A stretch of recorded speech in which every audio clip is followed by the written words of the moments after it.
sejam todos vocês muito bem-vindos para a nossa live.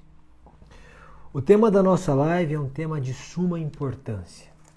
É um tema que aflige necessariamente a vida moderna, a vida cotidiana, a vida das pessoas hoje em dia, como elas estão, como se comportam e a visão que elas têm de mundo.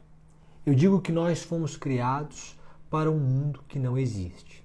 Quando tínhamos 15 anos, acreditávamos sinceramente que aos 25 estaríamos trabalhando com independência financeira, que aos 30 certamente teríamos família formada, trabalho, independência financeira. O primeiro filho estaríamos a caminho do segundo.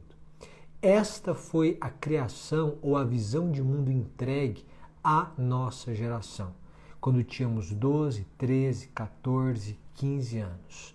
Só que nesse intervalo de tempo, o mundo mudou. Em 15 anos e em 20 anos, o mundo no qual estamos é completamente diferente do mundo no qual estávamos. Entre a promessa de mundo que fizeram para nós e o mundo que nós vivenciamos, há uma distância gigantesca. O título da live é Como Ser Encontrado pelo Amor. E o título da live já retrata uma verdade. Ninguém encontra o amor. O amor não é algo que você procura. O amor não é objeto da sua procura. Você que deve ser encontrado pelo amor. Em um banquete, quando Platão, na voz de Sócrates, fala do amor, ele diz: o amor é a busca do belo e do bom. E, portanto, onde houver beleza e bondade em conjunto, e nós vamos tratar das obras, nós vamos passando por obra por obra, eu não tenho a pretensão de ser célere, mas também não vou me alongar, fiquem tranquilos, para que você possa, com profundidade, refletir sobre a temática. Onde houver beleza e bondade, ali estará o amor. O amor é a busca do bom e do belo. Nesta primeira parte, já quebramos uma premissa da nossa sociedade, ou da nossa visão de nós mesmos. Nós acreditamos que possuímos uma bondade que nos distingue dos outros. Nós somos boas pessoas. Eu nunca tive contato com alguém que dissesse para mim: olha, eu sou uma má pessoa. E é por isso que eu não encontro alguém. A frase que eu escuto é: eu sou uma boa pessoa. E mesmo sendo uma boa pessoa, eu não encontro alguém. É que a bondade do seu coração não é suficiente. Não é suficiente por dois motivos. O amor não é apenas a busca do que é bom. O amor é a busca do que é belo e do que é bom. É o desejo pela beleza em todos os seus aspectos e pela bondade. Não basta ser bom. É preciso parecer bom e benigno também. É preciso que a sua bondade, que a sua benignidade, que a sua fidelidade sejam aparentes. Não apenas na essência, mas também na aparência. Quem nos ensina isso, e sobre isso refletimos ontem, é Salomão. Salomão, quando diz a benignidade e a fidelidade, ata-as ao pescoço. Ele diz: também coloque-as na tábua do seu coração, mas ata-as ao pescoço. O que Salomão está nos dizendo é: você deve ter em seu coração a benignidade e a fidelidade. Mas esta bondade, a benignidade, a beleza, a fidelidade também devem estar no seu comportamento, no seu modo de vida, naquilo que o distingue dos outros. O seu comportamento deve guardar coerência com a sua essência. O que Salomão está dizendo é: seja fiel e benigno. E que a fidelidade e a benignidade que existem no seu coração também estejam pendurados no seu pescoço, ou seja, à vista dos outros. Que seja uma prática ou um comportamento observado e observável pelos outros. O que Salomão nos ensina é este ponto. Algumas pessoas vão me dizer nessa breve introdução que faço que elas não conhecem ninguém. Quem se viu na pandemia descobriu o que é viver em uma cidade do interior. Ultrapassada aquela pequena rede de contatos, parece que não existe mais qualquer pessoa no mundo. O interior tem dessas coisas. As turmas são poucas, as redes de contato são pequenas e as possibilidades são menores do que em uma cidade maior. A pandemia fez com que nós nos sentíssemos em cidades do interior, porque as rodas eram as mesmas, as conhecidas, e muito dificilmente se expandia a roda e o contato, e se expande a roda e o contato. Mas não se iluda. Certa feita, em uma conversa com a psicanalista, ela me disse: é preciso que o jovem aumente a sua rede de contatos. Porque só há uma forma de você encontrar, ou de você ser encontrado pelo amor. É que o amor o veja.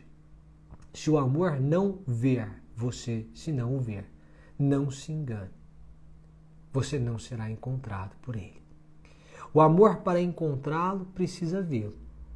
E pergunto a você: onde está você? Aumentar a sua rede de contatos é também uma estratégia para que o amor possa vê-lo. Então eu pergunto a você, nos últimos 2 anos, para que nós não nos limitemos à pandemia e ao fenômeno fora da curva, em qual você, ou qual a medida da sua rede de contatos? O seu grupo aumentou ou diminuiu? O número de pessoas com quem você convive, para quem você liga, com quem você sai, os cursos que você faz, os encontros que você tem, as pessoas que você conhece, este número aumentou ou diminuiu? Porque quando você diminui a sua rede de contatos, aí a probabilidade do amor encontrá-lo se torna menor. Então, neste primeiro momento, nós percebemos, não é você que encontra o amor. A sua bondade de coração não é suficiente, porque o amor é a busca do belo e do bom. É preciso que você seja benigno e que você seja fiel. Mas mais do que isso, ou além disso, tão importante quanto isso, é que você pareça benigno e pareça fiel. Porque a recomendação do homem mais sábio que já existiu é: a benignidade e a fidelidade tenha na tábua do seu coração e atas ao seu pescoço, para que as pessoas consigam perceber isso em você, para que o seu comportamento fale a respeito de você. E falamos ainda sobre a necessidade de aumentar a rede de contatos. O amor nos encontra, não somos nós que encontramos o amor. Portanto, para o amor nos encontrar e para que seja amor, é preciso que o amor encontre quem nós somos. Esta autenticidade, que significa eu faço o que prego e prego o que eu faço, é que o distingue dos outros. Esta, do ponto de vista subjetivo, quem é você na sua particularidade?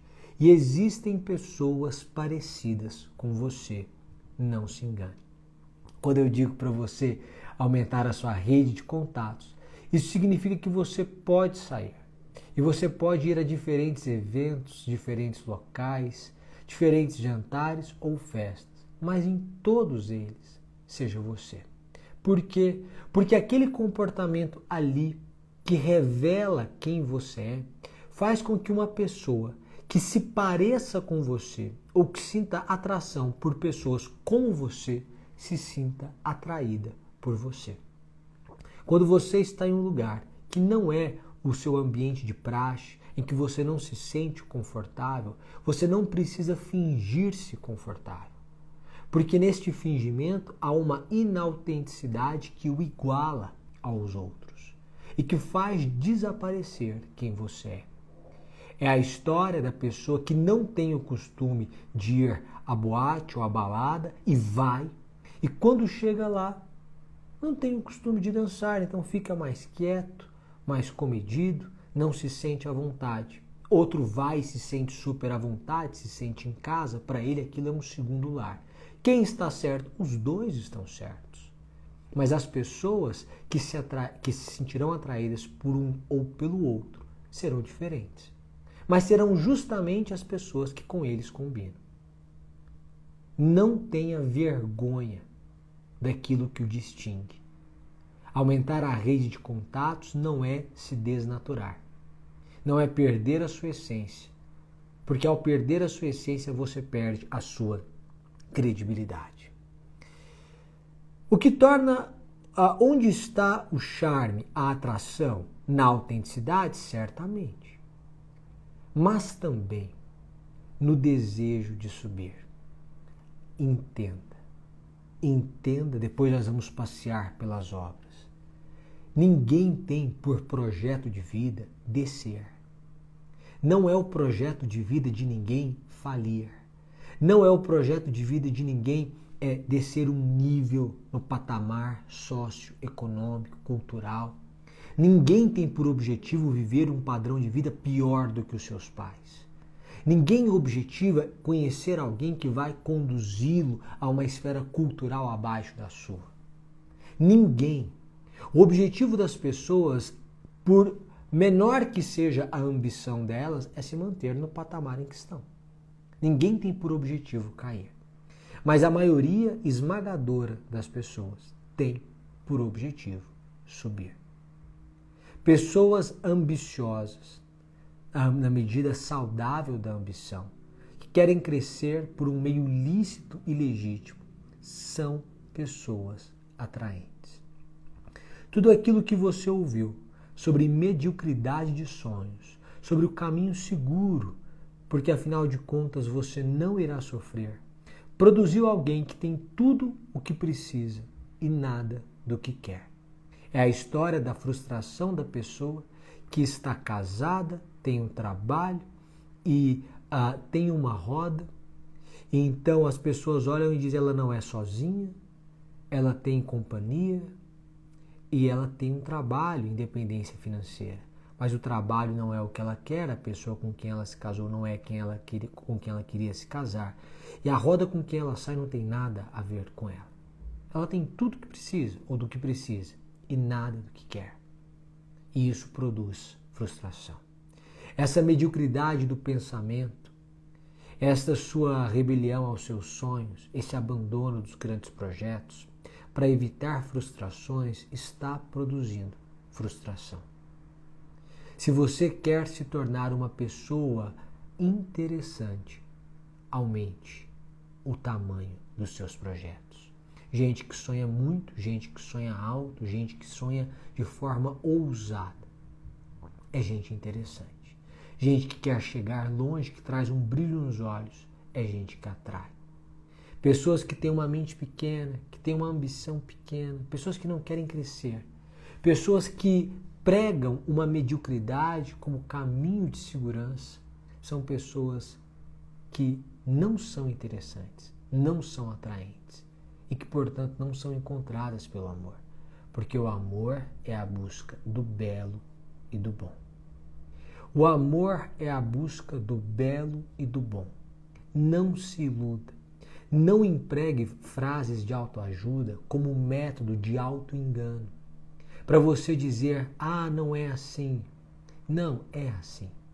Se o seu comportamento vai de encontro, portanto, contraria a máxima platônica de que o amor é a busca do belo, e do bom, saiba, o seu comportamento implica caminhar em direção contrária ao amor.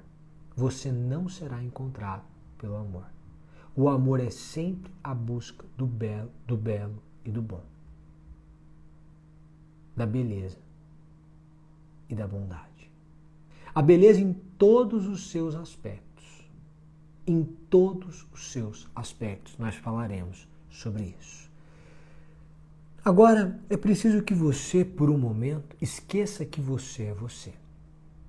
E então você faça uma análise objetiva da sua pessoa. Imaginemos que isso seja possível, não é, mas em alguma medida. O que o distingue do outro? O que faz de você uma pessoa imperdível? O que faz de você uma pessoa que, quando o amor passa e olha para você, diz: eu tenho que ficar por aqui. O que muda? O que o distingue do outro? E aí chegamos a um ponto importantíssimo. O amor é a busca do belo e do bom. Mas entenda, a beleza não se resume à beleza física. Ela ultrapassa todos estes patamares. Porque nós chegaremos aqui ao estudo da ideia da beleza, entre a busca, inclusive, da própria imortalidade que se revela no amor. Mas entenda, o que torna você, que é belo e bom, insubstituível e imperdível, são os seus valores. Porque por maior que seja a sua bondade no proceder e sua bondade de coração, que já revela um valor, mas por maior que seja a sua beleza, por mais que você invista na sua beleza intelectual, inclusive, na sua beleza física, você pode ser genial, você pode ser pós-doutor e empreendedor ao mesmo tempo. Você pode fundar uma empresa de tecnologia que ganhará o mundo e ao mesmo tempo ser um acadêmico de primeira linha. Você pode ser belo, mas de uma beleza que o distingue em qualquer multidão, acima dos padrões esperados por qualquer pessoa. E ainda assim, você pode ser substituído. Porque o que torna você insubstituível são os valores. O que atrai as pessoas, beleza e bondade. O que faz as pessoas ficarem, os valores que você tem. Eu separei alguns trechos de algumas obras de forma rápida. Nós falaremos de todas elas. Preste atenção. Não se isole. Este é o primeiro recado. Não se engane. O que você quer, no fundo, é sentir-se pertencente. Pare de andar na contramão. Quando eu pego um trecho de A Mulher Desiludida, quando Muriel fala de si mesma, ela diz assim: eles, as pessoas, a sociedade, vão rir amarelo quando Tristan, seu ex-marido, voltar para mim. Ele voltará. Eu tenho um meio de forçá-lo. Voltarei para os costureiros, darei recepções, coquetéis, publicarão minha foto na Vogue, com um grande decote. Meus seios não temem ninguém. Você viu a fotografia de Muriel? Dirão. Eles ficarão por baixo. E Francis vai contar a eles nossos passeios no zoológico. Francis é o filho. O circo, o palácio de cristal, eu vou mimá-lo. E isso os fará engolir suas calúnias e suas mentiras. Porque ela é personagem de A Mulher Desiludida, de Simone de Beauvoir. Conta a frustração dessa mulher que se divorciou pela segunda vez e que quer desdenhar e dizer que é contra todos os padrões sociais. Mas no meio da sua rebeldia, ela faz uma confissão. Ela diz: o meu marido voltará para mim. O meu filho, que não estava com ela mais, voltará. Eu sairei na Vogue. Essas pessoas que ficam inventando histórias de mim terão que engolir suas calúnias. Eu darei recepções, festas, jantares. Preste atenção. O que Muriel revela neste momento na obra é que ao fim, ou que no fundo, o que ela deseja é sentir-se pertencente. O que ela deseja é sentir-se querida. O que ela deseja é sentir-se na sociedade em iguais condições. Por isso, eu digo para vocês o seguinte: o caminho da crítica a tudo e a todos é um caminho de necessária frustração. Na vida, mais do que uma revolta, nós temos que ter uma revolução. Nós devemos mudar e não apenas nos revoltarmos contra as pessoas e o mundo. Existem padrões, nós podemos ser contrários ou favoráveis a eles, mas nós não podemos negar que há um padrão ou um quantum de influência que eles exercem na nossa vida. Quando você nega tudo isso e você nega a influência de tudo isso na sua vida, você torna mais difícil a sua superação. Nenhum de nós está isento das frustrações da vida. Não há um de nós que tenha sonhado e todos os seus sonhos tenham se realizado. Todos nós tivemos sonhos ao longo da vida que se frustraram, projetos que caíram, gente que teve um plano e o plano simplesmente não se confirmou. Com todos nós isso já aconteceu. Mas aprenda um ponto. Veja a confissão de Muriel, uma mulher revoltada neste ponto e uma mulher que não aprendeu a ressignificar o que aconteceu. Ela diz: é verdade que sou intransigente, não abaixo a cabeça, não penso nas consequências. Talvez eu teria aprendido a negociar sem todas essas frustrações. Preste atenção. Quem não ressignifica suas frustrações não sabe viver sem elas, não é capaz de superá-las. Não importa a experiência que você teve traumática com uma relação anterior, o quão ruim foi aquela pessoa para você, aquele casamento que se findou, que acabou, ele já está com outra família, você continua a sua vida e parece que a sua vida não andou, ou aquele namoro de 4, 5 anos que acabou de forma traumatizante. Não importa. Você precisa ressignificar, aprender com a sua experiência. Aquela frustração não pode ser uma marca que não sai da sua vida. Se você não aprender a ressignificar, a negociar, você não vai superar essa frustração. E isso vai ditar o seu comportamento. Veja o que ela diz. É verdade que eu sou intransigente, não abaixo a cabeça, não penso nas consequências. Ou seja, eu sou uma pessoa revoltada. Eu sou intransigente, eu não abaixo a cabeça, eu não penso nas consequências, eu sou impulsivo, eu sou inconsequente, eu sou imprudente. E isso tem me machucado mais. Mas se eu não tivesse vivido todas essas frustrações, eu não seria assim. Pois é. Mas se você já experimentou essas frustrações, você precisa ressignificá-las. Porque senão você não será capaz de superá-las. E se você não for capaz de superá-las, você viverá a vida inteira com elas. E elas ditarão o seu comportamento. Há alguns momentos na nossa vida em que nós nos isolamos. Nós nos isolamos, nós nos entristecemos, nós não queremos contato com ninguém. O isolamento é a pior decisão que você pode tomar. Repito, o isolamento é a pior decisão que você pode tomar.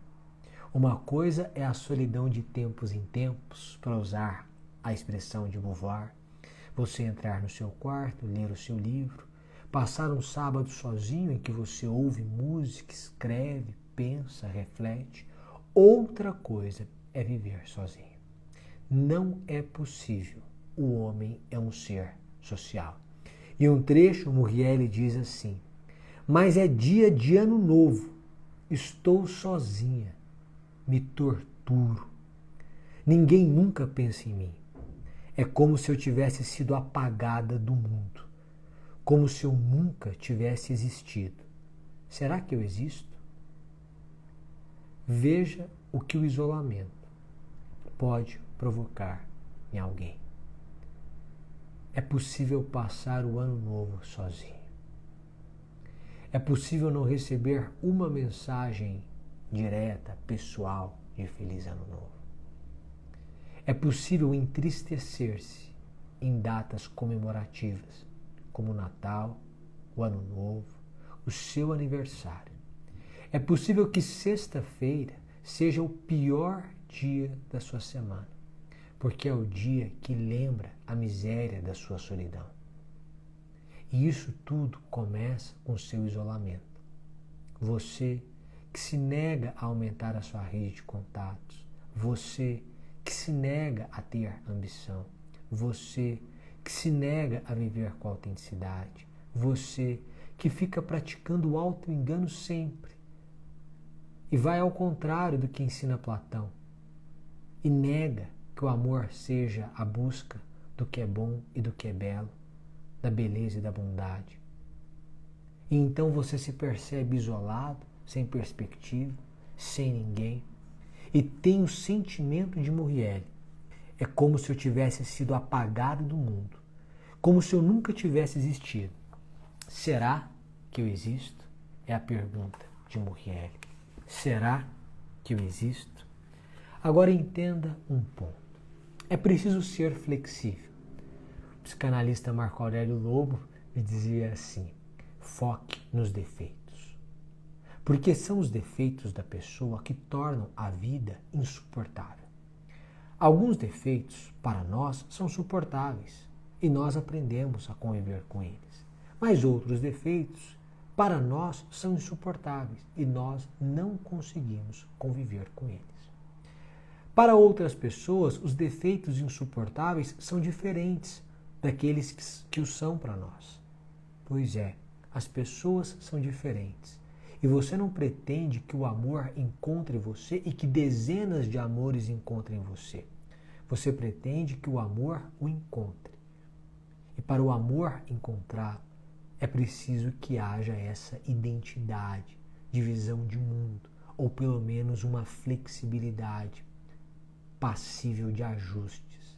Se o defeito for insuportável e produzir a insuportabilidade da vida em comum, não é possível a vida em comum. Mas há um ponto que eu quero destacar para vocês. Outro dia eu escrevi que o defeito da nossa geração é querer o prédio pronto. Ninguém quer construir nada com ninguém. As pessoas querem as coisas prontas, a pessoa pronta. Como se o casamento pronto fosse entregue. Você pedisse pela Amazon e a Amazon entregasse para você 2 dias depois. E se não desse certo, você devolve. Afinal de contas, há 7 dias para desistir da compra fora do estabelecimento e pronto. Mas este é um equívoco. Amadurecer significa ser flexível, adaptar-se. Há 2 maneiras de você ser encontrado pelo amor.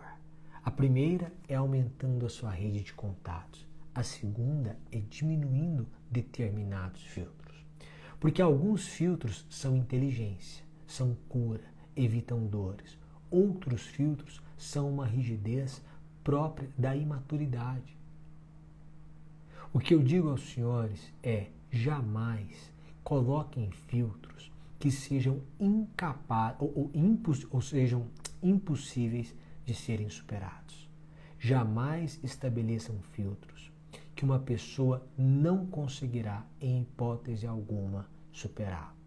Você pode ter filtros, mas uma pessoa muito bem intencionada, que a ama, que gosta de você, tem que ter condições de, em se dedicando o suficiente, ser capaz de superar esses filtros. Filtros incapazes de superação, alguém, por exemplo, diz assim: eu não me envolvo com uma pessoa que tenha um filho. Você pode desejar construir a sua vida com uma pessoa que não tem filhos, porque afinal de contas você também não tem. E este pode ser um filtro. Eu prefiro assim. É legítimo. Mas este filtro tem que ser superado. Porque pode acontecer de você encontrar uma pessoa brilhante, que teve uma história de vida, que tem um filho, que é pessoa amável, que é ótimo pai ou ótima mãe, e que encontrou em você a pessoa da vida. Esta pessoa tem todas as qualidades, mas quando você impõe um filtro que não é passível de superação, você aniquila tudo que essa pessoa pode te oferecer. E é um engano. Amadurecer é tornar-se flexível. É entender que o prédio não vem pronto e também não será perfeito. Em um trecho, aqui, agora mudei de obra, estou na Força da Idade, também de Beauvoir, ela conta os primeiros momentos entre ela e Sartre. E ela diz assim: nossa existência satisfazia tão bem nossos desejos que nos parecia que a tínhamos escolhido. Daí acharmos que sempre se submeteria a nossos desígnios. Ou seja, como até agora os nossos desejos sempre se cumpriram, a gente tinha a convicção de que a vida ia sempre cumprir os nossos desígnios, o que a gente quisesse aconteceria. Pois é, mas não é assim. Não é assim. Não é como você sempre quis, nos mínimos detalhes, que acontecerá. Há lições, inclusive para nós cristãos, que Deus quer dar por meio da quebra daquilo que nós queríamos impor, como se nós fôssemos a autoridade mor, como se nós tivéssemos o controle sobre tudo. É um engano. É um engano. Saiba que você precisa se adaptar para poder construir algo de relevante. O amor vai encontrá-lo, mas o amor não vem pronto. E é preciso enorme disposição para, tendo encontrado o amor, ou tendo sido encontrado pelo amor, saber mantê-lo, construí-lo, promover seu crescimento. Aqui nós avançamos com um trecho bastante importante. Agora eu mudo para Shakespeare e estou na obra de Otelo. Neste momento falo de Otelo. E eu quero trazer um ponto. Quem é você para você? A frase de efeito, que perde o efeito de tão utilizada que é, serve para chegarmos a uma conclusão. Ninguém tem por projeto de vida descer um nível. Ninguém quer descer a um nível social, passar a pertencer a uma classe social mais baixa. O sujeito é da classe A, B. O sonho dele é pertencer à classe E. Não existe isso. Ninguém tem por pretensão ser menos alfabetizado ou não ser alfabetizado. Não existem essas pretensões. Preste atenção. Por que eu estou dizendo isso? Porque, por vezes, nós nos comportamos como se nós fôssemos menores do que os outros. Ninguém deve reputar-se acima do outro, mas também ninguém deve reputar-se abaixo do outro. Por quê? Porque o juízo de valor que você faz de si mesmo não fica limitado aos seus pensamentos. Os seus pensamentos ditam os seus comportamentos e você passa a se comportar como se você fosse menor do que o outro. E o outro percebe e isso o afasta, porque o outro não tem por projeto de vida estar com alguém abaixo dele, mas pelo contrário, igual ou acima. Quando você se comporta como alguém que está sempre em nível inferior, isso afastará as pessoas de você. Veja o que Iago fala em Otelo, e este é o trecho. Ele diz: o pobre e satisfeito é rico, e rico bastante. Riquezas ilimitadas, no entanto, são um inverno gélido para quem teme empobrecer.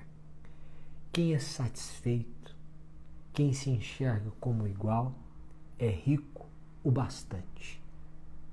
O que Iago está dizendo é: o juízo de valor que você faz de si mesmo, a percepção que você tem sobre a sua atual situação, molda o seu comportamento.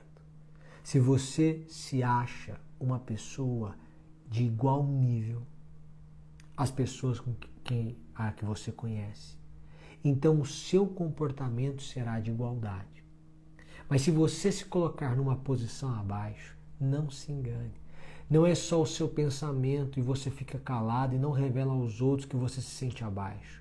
O seu pensamento dita o seu comportamento e as pessoas percebem que você se sente abaixo e o tratam como uma pessoa abaixo delas. E este é o caminho para que o amor não o veja, já que você não está no andar do amor. Porque o amor é a busca do belo e do bom. O amor não procura o abaixo. O amor procura o belo e o bom. O belo e o bom. Quando avançamos aqui para Machado de Assis, em A Mão e a Luva, há dois trechos que eu quero destacar para os senhores. Trechos importantíssimos em que Machado, de forma inconfundível, compara Jorge, Estevão e Luiz Alves. Há uma live que eu fiz em que eu digo torne-se Luiz Alves. Mas veja a descrição. Dos dois, os três queriam Guiomar. Jorge, Estevão e Luiz Alves. Luiz Alves, a conquista. Mas veja o que Machado diz. Dos dois homens que lhe queriam, Jorge e Estevão, nenhum lhe falava a alma. Ela sentia que Estevão pertencia à falange dos tíbios, dos fracos. Jorge, à tribo dos incapazes. Duas classes de homens que não tinham com ela nenhuma afinidade eletiva. Fraco, o superficial. Jorge é superficial e Estevão é fraco. Pode inverter, a lógica é a mesma. Duas classes de mulheres que não tinham com ela nenhuma afinidade eletiva. Jorge causava-lhe tédio. O sujeito que é superficial. Jorge causa tédio. Através da capa rota da sua importância, via-se-lhe palpitar a triste vulgaridade. Ele não era autêntico, ele era um sujeito superficial. Toda hora ele estava fingindo. Queria ter gente tambor, para lembrar o Barão de Tararé, muito barulho e vazio por dentro. Pois é. Agora Estevão era uma alma ardente e frouxa, nascida para desejar, não para vencer. Uma espécie de condor, capaz de fitar o sol, mas sem asas para voar até lá. Ela queria um homem que, ao pé de um coração juvenil e capaz de amar, sentisse dentro em si a força bastante para subi-la aonde a vissem todos os olhos. O que Guiomar queria? Subir. O que Luiz Alves lhe proporcionaria? Subir. Estevão era um sujeito de bom coração. Você que tem bom coração, Estevão era um sujeito de bom coração. Pois é, Estevão era um sujeito de bom coração, mas não basta. É preciso ser alguém forte, capaz de fazer subir. Em outro trecho, Machado vai dizer assim: Luiz Alves compreendera toda a expressão nos olhos de Guiomar. Ele era, porém, um homem frio e resoluto. Inclinou o busto com toda a graça correta e de bom tom, e disse-lhe na voz mais branda que lhe permitia o seu órgão forte e severo. Esta presença de espírito de Luiz Alves ia muito com o gênio de Guiomar. Era um laço de simpatia. É presença de espírito. O amor é a busca do belo e do bom. Presença de espírito. Se você entra em qualquer ambiente, mas você se comporta como Estevão ou como Jorge, o amor não vai encontrar. É preciso que você aumente a sua rede de contatos, mas que você valorize quem você é, sem prejuízo de uma ambição que o torne interessante. Que nesses lugares você se comporte como você é, porque essa sua autenticidade é um charme, é o que faz pessoas parecidas com você serem atraídas por você. É preciso compreender, como Beauvoir, que as coisas não vêm prontas. Temos que nos adaptar. Que isolar-se é o pior caminho tomado por Muriel. Que se nós não ressignificarmos as nossas frustrações, nós não seremos capazes de superá-las e viveremos uma revolta, desdenhando de tudo, mas no fundo o nosso desejo era ser aceito, era de aceitação. E é isso que nós aprendemos. Ainda em Shakespeare, mas agora em O Mercador de Veneza, destaco um trecho importantíssimo para chegarmos a uma conclusão. Bassanio diz assim, preste atenção: as mais brilhantes aparências podem encobrir as mais vulgares realidades. O mundo vive sempre enganado pelos ornamentos. Injustiça?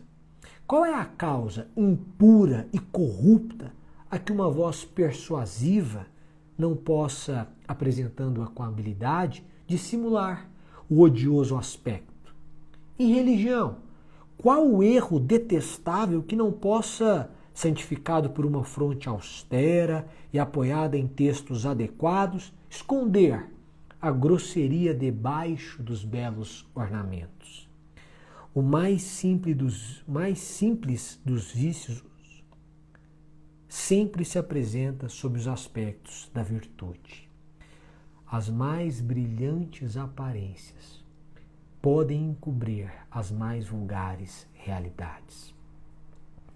A sua brilhante aparência pode esconder a sua vulgaridade. O parecer uma pessoa culta, inteligente, interessante, o fingir-se ambicioso, adequado, pessoa honesta, isso pode lhe garantir uma noite, mas jamais lhe garantirá uma vida. O engano pode lhe garantir uma noite, mas jamais lhe garantirá uma vida.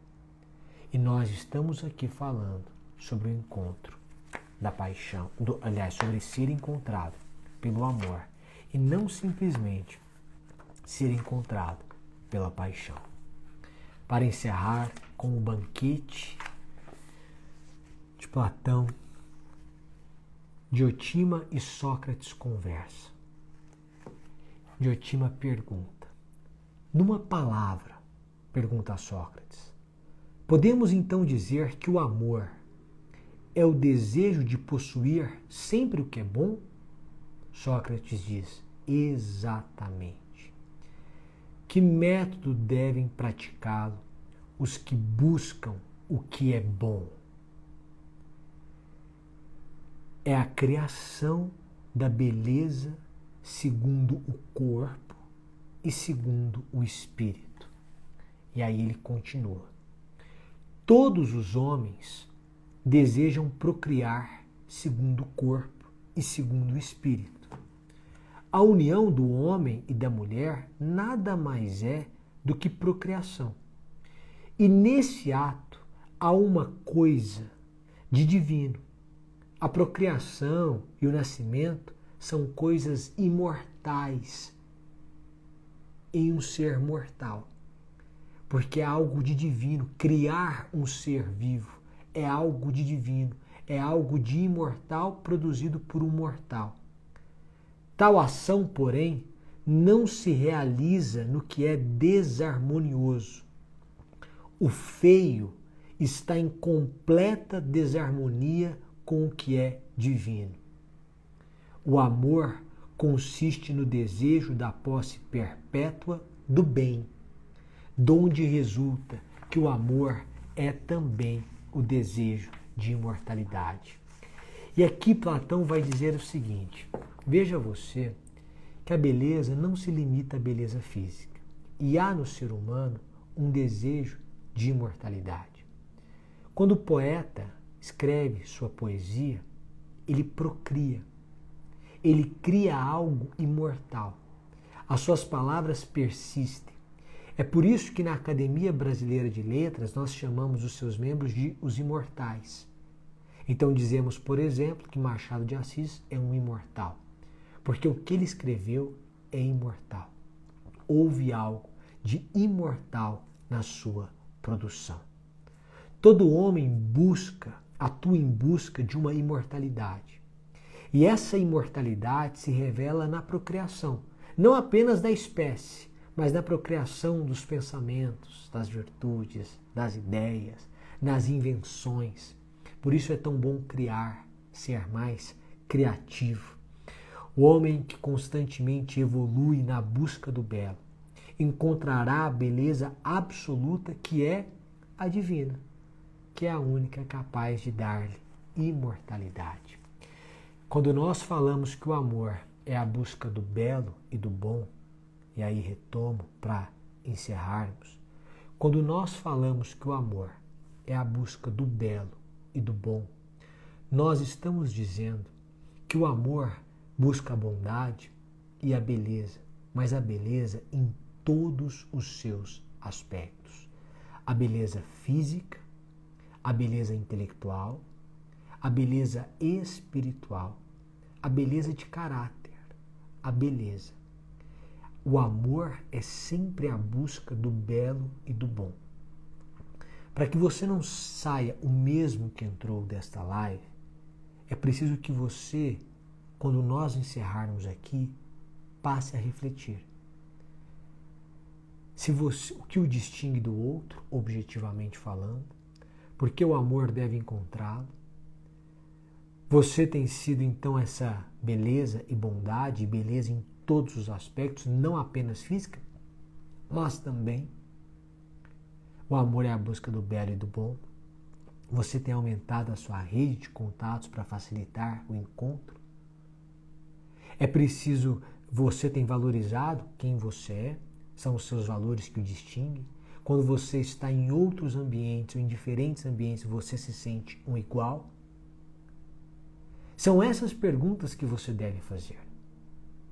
E por mais que as pessoas não percebam, este é um tema muitíssimo importante para a vida. Porque a verdade da vida é que mais importante do que o que você faz, o que você ganha, o que você tem, é com quem você faz, com quem você ganha, com quem você tem. Com isso, nós encerramos esta live.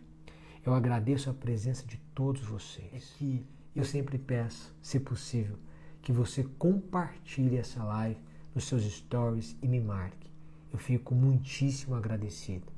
Muito obrigado pela sua presença. Uma ótima semana e até mais. Tchau, tchau, pessoal.